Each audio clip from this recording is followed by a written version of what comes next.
foram salvos pelas suas obras, por obedecerem à lei de Moisés. Mas Paulo vai nos dizer claramente que ninguém jamais conseguiu cumprir a lei na sua totalidade. Claro, exceto o Senhor Jesus. Mas Jesus não precisava ser salvo. Paulo vai nos dizer claramente que a lei nos condena. A lei não pode nos salvar. Ninguém pode ser salvo pela lei. Então, como é que alguém era salvo lá no Antigo Testamento? É que no Antigo Testamento, eu sei que você já ouviu alguma coisa assim, não foi? O Antigo Testamento é a época da lei, e agora nós estamos na era da... Já ouviu alguma coisa assim? Tem nada a ver uma coisa com a outra. No Antigo Testamento, assim como hoje, o que acontecia, o que sempre esteve presente na vida do povo, no mundo inteiro, eram a misericórdia de Deus, que é quando Deus não nos retribui com o mal que merecemos, e a graça de Deus, quando Deus nos dá aquilo que nós não merecemos, que é a salvação. Então, tanto no Antigo quanto no Novo, nós sempre fomos salvos pela graça, sempre pela graça, e sempre pela fé em Cristo. Porque no Antigo Testamento, as pessoas eram salvas pela fé no Messias que viria, que ainda iria nascer, que nós sabemos hoje que é Jesus de Nazaré. Na época eles não tinham como saber isso, mas eles sabiam que o Messias viria. Depois que o profeta Isaías profetizou, eles até sabiam que esse Messias viria de Belém, que nasceria de uma virgem, né? Que o nome dele, um dos nomes dele, que falava do caráter dele, era Emanuel, o Deus conosco. Que ele seria Deus forte, Pai da eternidade, Príncipe da paz. Então, aqueles que criam que viria esse Messias, que iria salvar a humanidade, eram salvos nessa fé, pela graça. E depois que Jesus veio, continua, pela graça de Deus. Só que agora no Messias que já veio, que já morreu na cruz por nós e que já ressuscitou, como nos diz as Escrituras. Aqui, quando Deus manda que Josué separe as cidades de refúgio, ele está mais uma vez reforçando a sua graciosidade e a sua misericórdia para com os pecadores.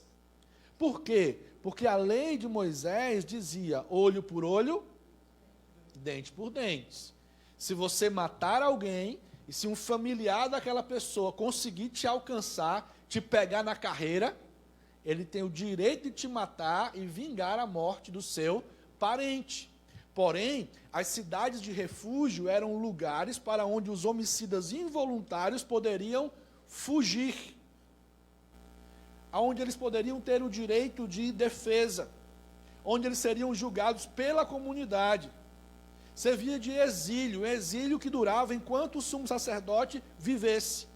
Enquanto o sumo sacerdote daquela cidade estivesse vivo, ele poderia ficar exilado, livre da morte, livre do vingador de sangue, do parente que iria vingar a morte da pessoa que ele matou acidentalmente.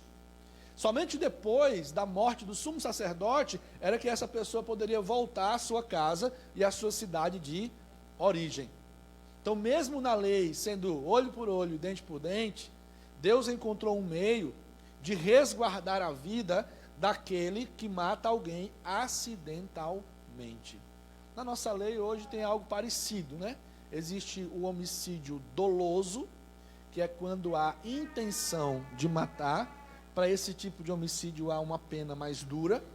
E existe o homicídio culposo, quando você matou alguém, mas sem a intenção de matar. Para esse, a pena é mais branda. Então é isso que mostram as cidades de refúgio. Deus, mesmo com o pecador, ou com o pecador, agindo com misericórdia e graça, como ele tem feito até os dias de hoje. Agora, quando a gente estuda o Antigo Testamento, nós vamos ver também que no Antigo Testamento nós podemos ver tipos que apontam para o Messias que viria. Existem vários elementos no Antigo Testamento que nos apresentam o Messias.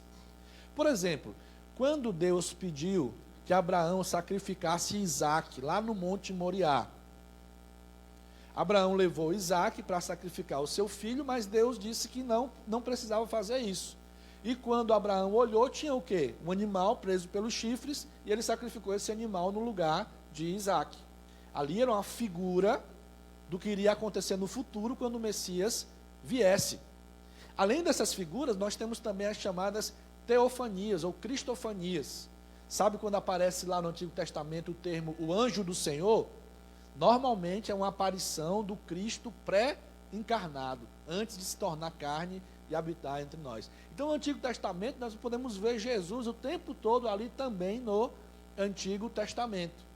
E as cidades de refúgio são mais um símbolo que nos mostram ou que apontam para Jesus.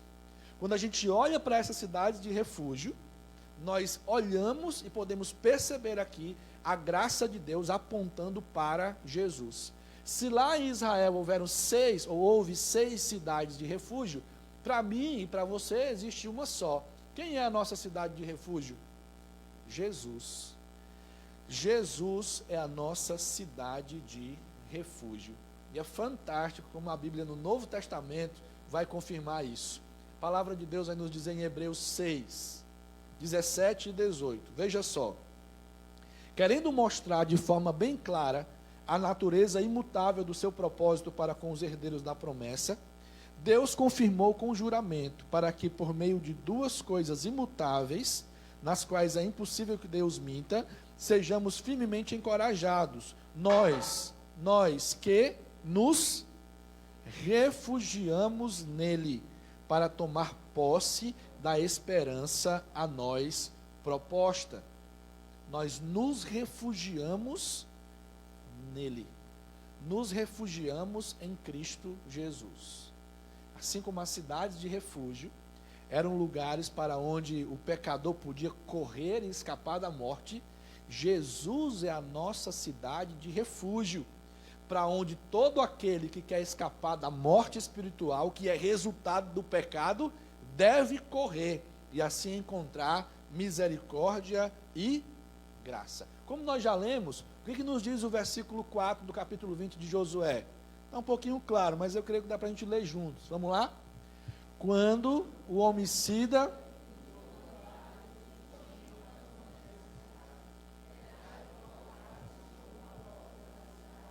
e expor o caso às autoridades daquela cidade, eles e darão um local para morar entre eles. Interessante que Deus não deixa brecha. Se o homicida involuntário conseguisse fugir e chegar à porta de uma das cidades de refúgio, ele tinha que ser recebido.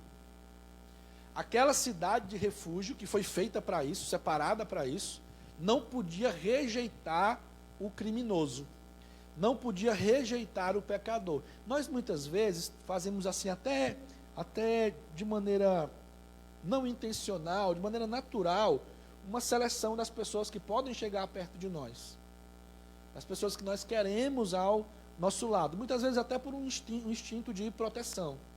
Imagina só, se você está caminhando com alguém, né, conhece alguém, convivendo com alguém, e você conhece e sabe, fica sabendo que essa pessoa cometeu, por exemplo, um crime muito violento no passado. Talvez você já fique assim com a pulga atrás da orelha, como a gente diz. E muitos de nós, até mesmo sem serem advertidos por causa disso, de maneira muito compreensível, iriam tentar se afastar dessa pessoa. Talvez não receber essa pessoa dentro da sua casa. Mas na cidade de refúgio não era assim. Eles tinham que receber. Mas quem é que eles tinham que receber? Somente um tipo de pecador. Qual era o tipo de pecador? Os homicidas involuntários. Se fosse um sujeito que maquinou, que planejou, premeditou, tocaiou, como a gente diz, né? Que atocaiou alguém e matou alguém, ele não podia entrar naquela cidade de refúgio. Então eles eram obrigados a receber, mas obrigados a receber somente um tipo de pecador.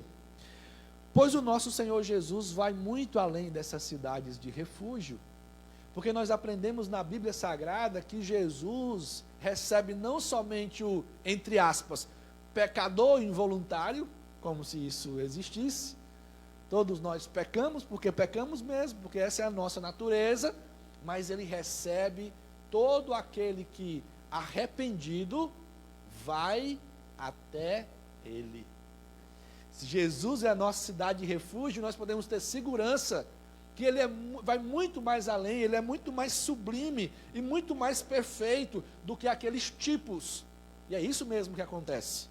Assim como o animalzinho que era sacrificado lá no altar, no Antigo Testamento, era um tipo do Cristo que viria, um tipo insuficiente, porque Cristo é o sacrifício perfeito, assim também as cidades de refúgio eram um tipo, mas era um tipo insuficiente, falho, porque elas recebiam apenas um tipo de pecador.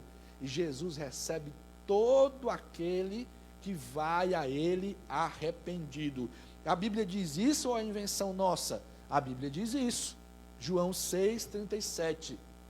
Todo o que o Pai me dá, o que diz? Virá a mim. Aliás, virá a mim.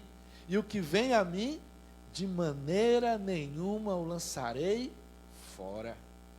Glória a Deus. Amém? Não importa o que você tenha feito na sua vida, não importa a maneira como você tem vivido até aqui, foi assim comigo. Ele me recebeu, mesmo eu tendo cometido tantos pecados em minha vida, pecados que trazem vergonha até os dias de hoje, quando Satanás tenta lançar as suas flechas contra mim e me lembrar do meu passado. Graças a Deus, quando isso acontece e Satanás tenta me lembrar daquilo que eu fiz, fiado no sangue de Jesus, eu posso repreendê-lo e dizer: Jesus já me recebeu, lavou todos os meus pecados, desses pecados ele se esqueceu. Para que eu vou ficar lembrando de uma coisa que nem Deus se lembra? Ele me perdoou. Por quê? Porque todo aquele que vai a ele, de maneira nenhuma ele lançará fora. Talvez eu lance, talvez as pessoas façam algum tipo de discriminação, na melhor acepção da palavra, discriminação, separação, acepção, mas Deus não.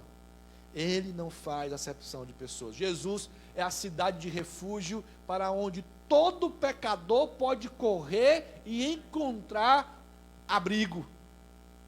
Não somente o homicida involuntário, mas o homicida voluntário também. Todo e qualquer pecador. A Bíblia vai nos dizer, queridos, veja só que texto fantástico, Romanos 10,13. Todo aquele que invocar o nome do Senhor será salvo. Todo aquele. Não faz diferença entre pecador e pecador. Todo que invocar, o que chamar, o que clamar, o que gritar pelo nome de Jesus, todo aquele que convida Jesus para entrar na sua vida e ser o seu salvador pessoal, será salvo. Quando nós olhamos para esse texto das cidades de refúgio, Josué capítulo 20, nós vemos ainda uma outra passagem que aponta para a sublimidade de Jesus e como ele é superior a qualquer tipo do Antigo Testamento. Nós podemos entender pelo texto que lemos que o homicida involuntário, ele ficaria definitivamente livre da sua condenação quando? Depois da morte do sumo sacerdote. Não é isso que o texto diz no versículo 6? Todavia, ele terá que permanecer naquela cidade até comparecer a julgamento perante a comunidade, e até morrer o sumo sacerdote que estiver servindo naquele período.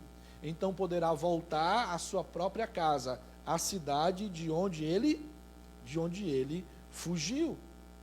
Assim como ele tinha que esperar a morte do sumo sacerdote, e era a morte do sumo sacerdote que dava para ele a liberdade completa, plena, que o restituía para a sua família e para a sua cidade de origem, nós temos em Jesus aquele que morreu para nos salvar definitivamente e nos dar a vida eterna. Se a salvação daquele homicida involuntário passava por algumas etapas e tinha que esperar até que o sumo sacerdote morresse, a nossa salvação é eterna e definitiva em Jesus, porque ele já morreu por nós. E não somente morreu, mas ele ressuscitou, nos dando assim a vida eterna. É o que a palavra de Deus vai nos dizer em 1 Pedro capítulo 3, verso 18. Veja o que diz: pois Cristo também foi sacrificado uma única vez por nossos pecados, o justo pelos injustos, com o propósito de conduzir-nos a Deus, morto de fato na carne, mas vivificado no Espírito. Maravilha, não é? Como a gente pode ver se cumprindo em Jesus aquele tipo, aquela figura lá do Antigo Testamento que eram as cidades de refúgio. Jesus já morreu por você. Jesus, o sumo sacerdote, já morreu em teu lugar. Mas o sumo sacerdote do Antigo Testamento morria e ficava morto. Esse sumo sacerdote que morreu para te salvar e perdoar definitivamente, também ressuscitou. E está vivo hoje, e quer fazer parte da tua vida, e quer que você viva a vida que Ele quer, que Ele preparou para você. Amém? Quando a gente prossegue no texto, a gente vai ver como Deus, nos detalhes, vai nos ensinando a respeito da pessoa e da obra maravilhosa de Jesus em nossa vida. Porque quando a gente vai estudar um pouco mais e pesquisar os significados das palavras, dos nomes das cidades que foram escolhidas como cidade de refúgio, nós vamos ver que cada uma dessas cidades se aplica no atributo de Jesus. Vamos dar uma olhada aqui? Foram 6 cidades de refúgio escolhidas, não é isso? Quedes, na Galileia, nos montes de Naftali, Siquém, nos montes de Efraim, Criate Arba, que é Hebron. Quem lembra dessa Hebron? Numa das pregações que a gente fez aqui. De quem era essa terra aí, Hebron? Vocês lembram? Do Caleb, né? Nos montes de Judá, no lado leste do Jordão, perto de Jericó, designaram Bezer, no planalto desértico da tribo de Ruben, Ramote, em Gileade, Gade, na tribo de Gade, e Golã, em Bazã, na tribo de Manassés. Essas foram as cidades escolhidas como cidades de refúgio. Vamos ver cada um dos nomes, vamos ver o que eles significam, e como nós podemos ver esses nomes se cumprindo, se encaixando direitinho na pessoa e na obra do Senhor Jesus. Quedes, a primeira cidade, quer dizer o quê? Lugar santo. Jesus possuía natureza santa. Jesus é santo. Aliás, Jesus é o santo. E nós só podemos ser santos porque estamos em Cristo. De fato, só pode ser santo quem está em Cristo. A palavra santo significa separado. No nosso caso, separado do mundo para viver para Deus. Santo é aquele que busca viver uma vida agradável a Deus. E não houve vida sobre a terra que mais agradou a Deus que a vida de seu Filho Jesus Cristo. Certa vez, conversando com os religiosos da sua época, ele disse: qual de vocês pode me acusar de algum pecado? Se eu estou falando a verdade, por que vocês não creem em mim? Qual o desafio que ele fez? Apontem um pecado em mim. Eu e você poderíamos dizer isso para alguém? Claro que não. Se eu dissesse assim agora, peguem aí papel e caneta e podem apontar os meus pecados, rapaz, eles iam precisar talvez de uma resma de papel e não ia ser suficiente. Mas Jesus podia dizer isso. Ele é o lugar santo para onde nós podemos correr e encontrar santidade de vida. Por isso que não tem santidade de vida a pessoa que não tem relacionamento com Jesus. Para realmente conseguir santidade de vida, é preciso ter relacionamento com aquele que é santo, que nunca pecou. Qual era o nome da segunda cidade? Você viu aí no seu texto? Siquém. Siquém significa ombro. Onde é que você chora? No caso de um amigo. Quando a gente está triste, o que é que a gente procura? Não um ombro amigo?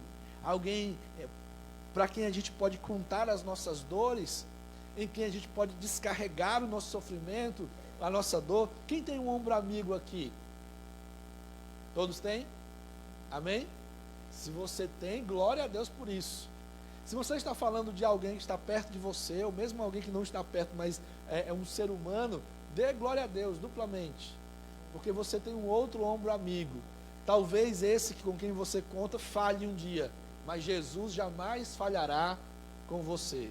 Ele é o nosso verdadeiro amigo, o ombro sobre quem nós podemos descarregar as nossas dores. Mateus 11, 28 a 30. Venham a mim todos os que estão cansados e sobrecarregados, e eu lhes darei descanso. Tomem sobre vocês o meu jugo e aprendam de mim, porque sou manso e humilde de coração, e vocês encontrarão descanso para as suas almas, pois o meu jugo é suave e o meu fardo é leve. Jesus é Siquém, é o ombro que se oferece a você, querido amigo, querida amiga que está aqui nessa noite e que precisa de fato desse ombro para descarregar as suas dores, para chorar e derramar as suas lágrimas. Ele é aquele que quer aliviar o seu fardo. Terceira cidade, você lembra o nome?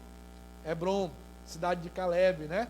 Hebrom significa comunhão, amizade, companheirismo. E o que é que Deus quer com você em Cristo Jesus? Refazer a amizade que havia lá no Éden, que foi perdida entre a raça humana e Deus, quando o primeiro homem e a primeira mulher pecaram. A Bíblia diz que todo aquele que anda longe de Deus se constitui inimigo dele. A Bíblia diz que aquele que é amigo do mundo se constitui inimigo de Deus. Essa é a linguagem bíblica, por mais dura que possa parecer. Por isso, em Cristo, Deus estava reconciliando consigo mesmo o mundo todo. Em Cristo, Ele reconcilia a mim e a você. O que Deus quer comigo e com você é amizade, comunhão verdadeira. Ele quer que estejamos nele. Em João 15, 13 e 14, Jesus se apresenta como um amigo. O melhor amigo, aquele que dá a vida por outro. Ninguém tem maior amor do que aquele que dá a sua vida pelos seus amigos. Vocês serão meus amigos se fizerem o que eu lhes ordeno. E o que Deus ordena a você nessa noite é: arrependa-se dos seus pecados e creia em Jesus como Senhor e Salvador. Tome essa decisão ao lado de Jesus e entre nessa cidade de refúgio chamada Hebrom. Comunhão, amizade, companheirismo. Ele é aquele que jamais te abandonará. Ele diz isso em Mateus 28, 20. Eis que estou convosco todos os dias, até a consumação dos séculos. Qual é a outra cidade que nós temos aí? A cidade de Bézer. Significa o quê? Fortaleza. O que era uma fortaleza? Uma fortaleza era uma edificação que protegia uma cidade dos ataques do inimigo. Veja que em Cristo Jesus nós temos a proteção que precisamos. Ele nos guarda na concha da sua mão. Ele nos guarda com o seu poderoso braço. Ele é a nossa fortaleza. Salmo 43, 2. Pois tu, ó Deus, és minha fortaleza. Por que me rejeitaste? Porque devo sair vagueando e pranteando, oprimido pelo inimigo. Então a reflexão do salmista é: por que eu vou viver nessa vida exposto a tantos perigos e a tantos inimigos, se eu tenho aquele que quer ser a minha fortaleza, que me protege, que me guia, que me guarda? Isso é o que Jesus quer ser para você, querido amigo, que nos visita nessa noite. A quinta cidade, deixa eu correr por causa do tempo, é a cidade de Ramote. Ramote significa altura, exaltado. E veja o que a Bíblia diz a respeito de Jesus. Por isso Deus o exaltou à mais alta posição e lhe deu o nome que está acima de todo nome. Diz ainda a sequência desse texto que ao nome de Jesus todo joelho se dobrará e toda língua confessará que Ele é o Senhor, para a glória de Deus Pai. Mas diz a Bíblia também que dessa família de Jesus, nós recebemos o nome. Que todo aquele que crê em Cristo como Senhor e Salvador recebe dele o nome. E nome nos dá a ideia de quê? De filiação, pertencimento. Se você hoje entrar nessa cidade de refúgio chamada Jesus, o alto, o exaltado, aquele que quer te dar o nome, você fará parte da família de Deus. E a última cidade, Golã, que quer dizer gozo, alegria. Uma alegria inexplicável. Uma alegria que é a força que nos faz viver. Diz a Bíblia que a alegria do Senhor é a nossa força. A alegria do Senhor é a nossa força. E ninguém pode experimentar alegria maior do que a de conhecer a Cristo. Imagina só a alegria do homicida involuntário lá no Antigo Testamento, que conseguia entrar na cidade de refúgio. Ele estava com a morte aqui fungando no cangote dele, o vingador pega e não pega, e aí ele consegue entrar na cidade de refúgio. Se fosse você, você não ia pular de alegria? Escapei, vou ficar vivo, tem uma esperança para mim. Assim também aquele que escapa da condenação eterna, porque corre para a cidade de refúgio chamada Jesus, experimenta uma alegria que jamais experimentou e jamais experimentará em sua vida. Paulo diz em Filipenses 3,8: mais do que isso, considero tudo como perda, comparado com a suprema grandeza do conhecimento de Cristo Jesus, o meu Senhor, por cuja causa perdi todas as coisas. Eu as considero como esterco para poder ganhar a Cristo. Essa era a maior alegria do coração de Paulo. Poder ganhar a Cristo. Poder ser alcançado, aliás, aceito por Ele. Salvo pelo seu amor e pela sua graça. Lembre-se que quando os anjos anunciaram a chegada de Jesus, eles disseram que essa boa nova traria grande alegria para todo o povo. Receber Jesus como Senhor e Salvador, adentrar nessa cidade de refúgio chamada Jesus, é experimentar uma alegria que nada nesta vida pode te dar. Nem as noitadas, e nem o dinheiro, nem a fama, nem o poder, nada podem te dar a alegria que só Jesus pode trazer ao seu coração. Quando você entrega a sua vida a Ele, quando você entra nessa cidade de refúgio chamada Jesus. Onde você está? Você já está dentro da cidade de refúgio? Já está protegido, experimentando alegria, em comunhão e amizade com Jesus, em comunhão e amizade com aquele que é santo? Ou você ainda está longe, à mercê dos perigos, sob a condenação da morte? As portas da cidade de refúgio, que se chama Jesus, estão escancaradas. É certo que um dia elas se fecharão, mas não hoje, não agora. Pelo menos é o que eu peço a Deus. Pode ser que elas se fechem antes mesmo desse culto terminar. Pois se Jesus voltar nesse momento, os portões da cidade de refúgio serão trancados. Trancados por dentro. Não tem como você arrombar. Ninguém conseguirá arrombar essa porta. Por isso é importante entrar nessa cidade de refúgio enquanto as portas estão abertas. Como se entra? Pelo caminho da fé, do arrependimento, da entrega da sua vida a Jesus. Você precisa hoje mesmo entregar a vida a Cristo e confessá-lo como Senhor e Salvador.